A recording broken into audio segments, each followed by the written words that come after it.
fun to be able to say that we did this together as a couple. You know, there's not a lot of couples that do trucks, and this was something that I found for myself that I really truly enjoyed doing, and then I was able to do it with my best friend.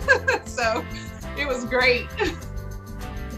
He might not say so. It was interesting at times, yeah, but it was enjoyable just to be able to do a frame off restoration. I had done other cars before in the past, but doing one from frame off restoration with my wife, with my family, and meeting so many other guys that helped me throughout the way, building the car, learning different things about the car. When you're building something you don't remember or did not have one little part, some guy tell you, oh no, it had this on there too.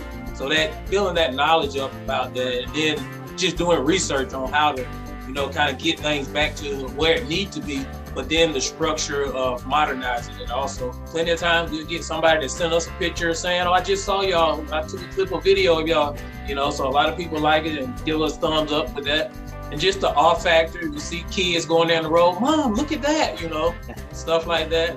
And even our gas filling net, I didn't see the kid while I was filling my gas up. Mom, look what he's putting his gas in his light, you know, stuff like that.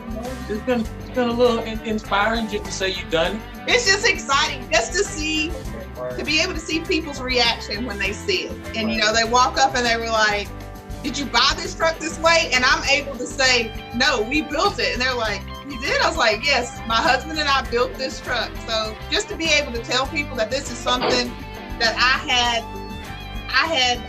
input in to help to do is an enjoyment for me, and it's very exciting.